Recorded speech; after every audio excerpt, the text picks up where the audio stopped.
Pasau, salah seorang mahasiswa yang kemarin viral gara-gara orasinya yang kemudian menyampaikan perkataan-perkataan jorok itu, kemudian diamankan oleh kepolisian Polda Gorontalo. Dan ternyata bahwa ketika dia berhadapan dengan polisi tidak segarang ketika dia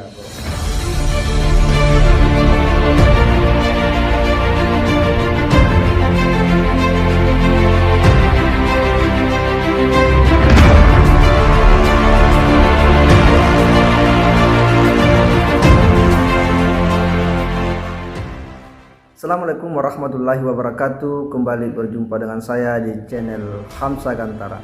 Sahabat sebangsa dan setanah air dimana saja Anda berada, kembali kita mengikuti perkembangan beberapa hari yang lalu, di mana salah seorang mahasiswa dari Gorontalo yang sempat viral gara-gara dalam orasinya itu menyebutkan sebuah perkataan jorok, ya, kata-kata kotor, dengan mengatakan perkataan yang sangat tidak wajar untuk Bapak Presiden Republik Indonesia.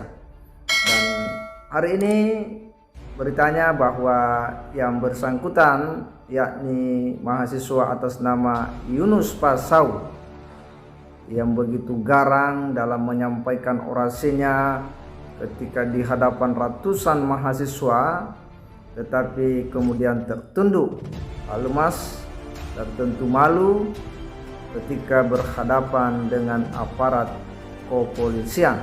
Kita lihat dulu nih di pinggir sambil penampakan Yunus Pasau ketika diperiksa di Polda Gorontalo, ya. Itu kita lihat tampangnya, bagaimana sikapnya, bagaimana kemudian kegagahannya yang mulai meluntur di hadapan polisi. Kan gitu ya, beda kan kegagahan di tengah-tengah aksi dengan kelembutan di hadapan aparat kepolisian. Sangat beda sekali sikapnya. Kita lihat sama-sama nih di pinggir. Saya akan bacakan sembari beritanya, ya. Kapolda Gorontalo ungkap alasan tak menahan oknum mahasiswa yang hina presiden. Setelah menjalani pemeriksaan di Direktorat Kriminal Khusus Polda Gorontalo, Yunus Pasau, seorang mahasiswa Universitas Negeri Gorontalo (UNG) yang diamankan kepolisian karena menghina presiden, akhirnya dipulangkan. Yunus yang didampingi rekan sesama mahasiswa serta pihak kampus terlihat meninggalkan Polda Gorontalo pada hari Sabtu pada malam tadi, ya, pukul 23.00 jam 11 malam. Kapolda Gorontalo Irjen Pol Helmi Santika menjelaskan alasan tidak menahan Yunus karena sampai saat ini status Yunus masih merupakan saksi. Selain itu, alasan lain dikatakan Helmi, pihak kepolisian tidak ingin menghambat cita-cita dari mahasiswa tersebut. Coba bayangkan betapa baik aparat kepolisian di Indonesia. Orang yang kemudian menghina presiden masih dimaafkan karena statusnya mahasiswa, masih memperhatikan cita-cita pendidikannya. Ini luar biasa. Kemudian sikap kepolisian sendiri, kami tidak ingin membuat tugas belajarnya terganggu, dan mudah-mudahan proses ini juga bisa menjadi edukasi kepada yang bersangkutan dan kepada yang lain. Kiranya dalam menyampaikan pendapat di muka umum dapat melakukan dengan cara-cara yang sopan dan mematuhi norma, ungkap. Tentu kita semua merasa jengkel dengan orasi mahasiswa ini, karena bagaimanapun juga tidak sepantasnya seorang mahasiswa sebagai masyarakat intelektual itu kemudian menyampaikan perkataan-perkataan jorok, kotor di publik, apalagi dalam saat-saat orasi menentang kebijakan pemerintah menaikkan harga BBM. Kita mendukung segala upaya daripada mahasiswa dalam rangka mengkritisi berbagai kebijakan-kebijakan pemerintah yang dianggap tidak sesuai dengan kebutuhan dan kepentingan masyarakat atau menyulitkan kehidupan masyarakat kita. Tetapi jika aspirasi itu disampaikan dengan cara-cara yang tidak etis, yang tidak baik, maka tentu kita juga harus menunjukkan sikap yang tegas terhadap tindakan-tindakan mahasiswa tersebut. Dan tentu kita akan melihat seperti apa daripada tindakan kepolisian dalam menyikapi orasi mahasiswa tersebut yang jelas-jelas membuat gaduh suasana karena perkataan-perkataan joroknya.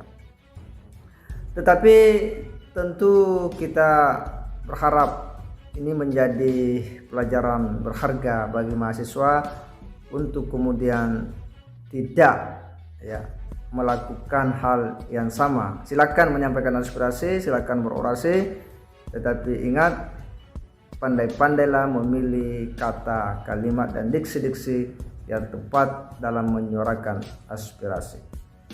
Kita melihat bahwa polisi cukup bijak dalam menyikapi persoalan ini, dan kalau kita mendengar dari keterangan dari kepolisian bahwa dia sangat mementingkan masa depan daripada mahasiswa ini sehingga dia tidak ditahan, dan ini merupakan sebuah sikap yang luar biasa yang ditunjukkan oleh kepolisian, karena bagaimanapun juga bahwa mahasiswa adalah sebuah generasi yang menjadi tumpuan masa depan bangsa ini.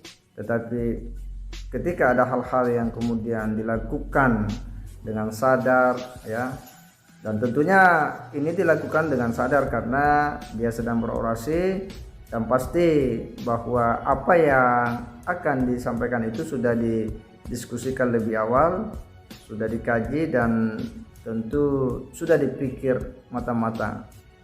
Oleh karena itu memang seyogianya mahasiswa seperti ini harus diberi juga pelajaran yang setimpal supaya ini tidak terulang untuk yang kedua kalinya. Kepada yang bersangkutan dan kepada yang lain, kiranya dalam menyampaikan pendapat di muka umum dapat melakukan dengan cara-cara yang sopan dan mematuhi norma, ungkapnya. Ini luar biasa, jangan aparat kepolisian. Silakan Anda sampaikan gagasan Anda, ide Anda, kritikan Anda di muka umum, tetapi jangan sampai melewati batas-batas norma. Kritik itu adalah hal yang harus bagi saya di negara Indonesia yang menganut sistem demokrasi, supaya terjadi kestabilan. Cuma kita harus memperhatikan, ini yang kita ucapkan ini kritik atau hinaan. Kalau kritik itu baik, tujuan kritik itu untuk membangun, tujuan kritik bukan untuk menghancurkan, bukan. Tetapi ketika menghina, ini jelas keluar konteks kritik. Yang menghina ada pasalnya, ada undang-undangnya, ada pelanggarannya, ada hukum yang menantinya, kan gitu bos. Jadi hati-hati, bedakan antara kritik dengan menghina. Ketika Yunus Pasau kemarin dengan para mahasiswanya dan dia orasi di atas mobil komando, itu jelas bukan kritik yang dia sampaikan, tetapi penghinaan. Nah ini maka kita harus hati-hati, jangan sampai atas dasar kebencian kita kepada pemerintah kemudian mengeluarkan kata-kata, kalimat-kalimat yang di luar daripada norma-norma kritik. Jangan.